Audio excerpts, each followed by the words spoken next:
Welcome back to TYT Sports and our jerk segment of Turks and Jerks. If you'd like to see the Turk segments over there. Click over there. All right, go ahead. Yeah, so it's Blake Bortles. Not because of how Blake Bortles plays football, although I do like how when Tom Brady makes a bad pass now, they refer to him as Tom Bortles. But more importantly, Allen Robinson eventually goes down with a left knee injury that at the time they didn't know how bad it was. Turns out it's season ending. And Blake Bortles wants to show his support when his teammate goes down. So what does he do? He slaps the injured left knee of Allen Robinson. There you go. Oh. There you go, bud. Oh, you're doing good. Oh, it looks like it hurts too. Look at it move. Like, oh my God, that's a shame. Blake Bortles, by the way, everything they did to protect him. Gus Bradley, he's still the coach there, right? Gus Bradley.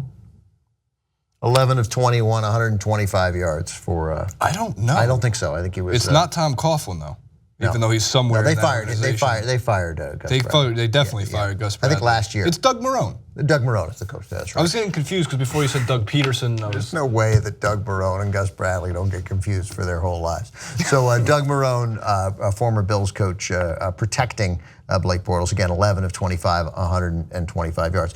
In our Turk segment, I made Alex Smith my Turk, but I actually meant to name a co-Turk, which I'll just include it here, which is fine.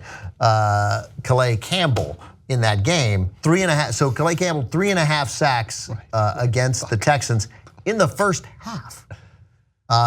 Tom Savage did not appear to know what he was doing. He was 7 of 13 for 62 yards before he was removed. That's from the not game. a Tom Savage. That's not his fault. I mean, the play is, but you gotta blame Bill O'Brien for even considering after the game. He comes out and goes, "Well, we're not exactly sure who our quarterback's gonna be in week 2." Like, are you sure about that? Because the playmaker that looked great all through the preseason. I got it. There's no value in him answering the question now. They got meetings. They get until Tuesday to make their decision. Just announce. You got to be careful. Deshaun Watson should be the starting quarterback, but JJ Watt should be the starting quarterback at this point. But Colin Kaepernick should be on that team, and Colin Kaepernick should have started that game. That is a team with playoff aspirations. So the Colts have playoff aspirations. These are teams with whose over/under numbers for the season were 8.5 and 8, and in a division that is frequently won by a 9-7 team. So they have an outside shot? I would say yes. Here's who does not have an outside shot at the playoffs: the Colts. Would you say leading into the season they maybe had an outside shot? Yeah, but again, they think of both those teams think of themselves as teams. We'll get to this because we got a whole segment on Kaepernick coming up. But yeah, it's just silly and I would argue that Colin Kaepernick would be an excellent mentor for Deshaun Watson. Everything pointed to actually, that's a very good point. That there was a perfect situation for Kaepernick. I just mean in that they're both mobile quarterbacks. And there was enormous value to having. I mean, not all too dissimilar scouting reports. Like we have a lot of questions about Deshaun Watson. We just know that he's bigger and he's more of a pocket passer than Kaepernick. Is he a 6'3", 6'4" guy also? He's very big, but he's also just bigger. But anyway, it would make sense that a team that thinks it can win now would need to have a valuable backup quarterback, and that's true of both the Colts and the Jaguars. Yes. But anyway, my other Turk was Calais Campbell. The Jaguars 3.5 sacks in the first half, and that's when the game was decided. I think it was 19-0 at halftime. So the first half was the determinative half in that game. My jerk of the week, and everything worked out fine. They won the game 30-17. It's Eagles coach Doug Peterson. Again, because the degree to which teams don't understand clock management and going for 2. In this case, it's going for 2 I'm focusing on. So the Fletcher Cox of the Eagles recovers a fumble when Kirk Cousins is hit with about a minute and a half left to play, and Washington down 22-17. Kirk Cousins, KC3, takes a hit. Fletcher Cox of the Eagles scoops it up, runs it in for a touchdown. They have time. They spent a fair amount of time reviewing it. Looked to me a little bit like Kirk Cousins' hand was going forward, but I get it. It was probably open hand. Fumble, touchdown Eagles. Right. Game over. It's 28-17 with a minute and a half to play. Now, let's first be honest. The game's probably over any way you slice it. Down. It's an 11-point game. You see instantly Carson Wentz say 2-2, and I yelled at the TV while I was on the phone with my cable company yelling at them. I yelled at the TV, no, go for 1. And then they said, we'll give you a landline. So down 11, extra point puts you up 12, meaning 2 touchdowns have to be scored to beat you. Correct. 11, touchdown, 2-point conversion, field goal. You don't want to be up 11 when you can be up 12. 2 touchdowns, Washington would have to drive the length of the field, score, onside kick, get it, score again. Almost impossible. They went for 2 because what? They wanted to be up 13 to prevent Washington from getting the ball 3 times and scoring a touchdown and kicking 2 field goals to tie the game. They're not getting the ball 3 times in a minute and a half. Right. So if you'd failed to get the 2-point conversion, it's an 11-point game. It's a fairly significant mistake. And if there'd been 3 minutes to play, I would call it an egregious mistake. In a minute and a half, probably didn't make any difference. The odds of Washington getting the ball, scoring, but still, you play it straight. Teams have scored twice in a minute and a half. And if they'd missed the 2-point conversion, it would have been a big, big, big mistake because Washington simply did not have the time to score twice. As it happens, they converted the 2-point conversion, so it was irrelevant. But they should have gone for 1. And the fact that Doug Peterson didn't understand that, and Carson Wentz doesn't understand that. Didn't Caleb Sturgis miss the PAT earlier? He had he missed a PAT. He had missed an extra point. Yeah, but so that's possibly what's going into the thinking. I totally understand the points. Obviously, why.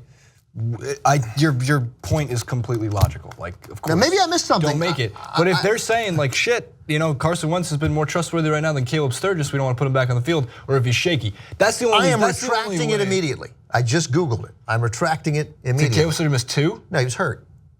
Oh, Caleb Sturgis was hurt. Okay, there you go. How many kickers are you allowed to carry? He's going to miss several weeks. So. What do you do in that situation? Do you keep Caleb Sturgis on your roster? Yeah, I think with a 53-man roster, they keep Janikowski on the roster in Oakland, but that's kind of a different situation. So interesting. I didn't realize that he was hurt. That's it. I had the sound down. So there you go. I like that we're so wildly unprofessional that I literally get information that, near as I can tell, is hours. No, that he was hurt is probably 24 hours old. How did he get hurt? I don't know. Did he injure his kicking leg during the football game? Apparently. No, right. No shit. Yeah, he was injured. Is that what it was? He had made a sandwich at halftime. He hurt his plant leg, expected to be out several weeks. So at that point in the game, they know he's hurt. They have to go for 2, which is why Wentz was like, we're going for 2, right? Our kicker's hurt. I just think Doug Peterson, not the jerk of the week. I guess I don't have a jerk of the week. No, I'll name it. I'll switch it back, and we'll go with the Texans organization for putting a chance with the team with an allegedly elite defense that has obvious, reasonable aspirations for winning the AFC South and allowing themselves overall and not signing, not having a competent quarterback for the Colts too. We'll name them both. Colts, really quick. Colts and Texans for not having Colin Kaepernick on their roster. Some other massive notes: the Falcons survived a scare after Mike Glennon missed to Bellamy, Howard, and Miller on 3 straight incompletions too. Yeah, Howard dropped that ball and probably wouldn't have scored, but he would have been. Bellamy dropped the ball too. Yeah, Bellamy's was tougher. Howard's was an easy catch, but he was about to get hit, and he was thinking, I'm going to score here. I'm going to catch it, spin away from this guy, and get the ball over the goal line. So an understandable drop, but a bad drop. The Ravens' defense is not messing around, and it turns out it didn't matter that Joe Flacco didn't play in the preseason because all that mattered was their defense. And Terrell Suggs is actually ageless, making strip sacks and plays that we've seen him do for 15 years. Yeah, the Bengals were a good bet. Ben Roethlisberger now has more wins in Cleveland than any Cleveland quarterback. It's actually true. He has 11 wins, which is more than any Cleveland quarterback at First Energy Stadium. Oh, you mean anyone on the anybody on Cleveland? Right. Well, they got new quarterbacks, so it's not quite fair. It's still 11. It's not that much. Who's the other quarterback on the team? It's DeShone Kizer and who's the other Browns quarterback? I don't know because it's not Brock Osweiler. It's not Brock Osweiler. He got released and picked up by the Broncos again, which is just the most amazing thing that's happened in a long time.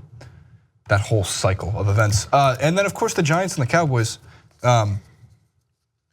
Yeah, I guess you got to pay Odell Beckham Jr. all the money in the world because Cody Kessler, who started a bunch last year. They mentioned it a couple times during the broadcast, like what Odell Beckham Jr. can do on slant routes and what he's able to do by just grabbing a 5-yard pass and then turning it into something else. He was responsible for the most points after a short pass completion. He bailed the Giants out actually on 3 different occasions last year.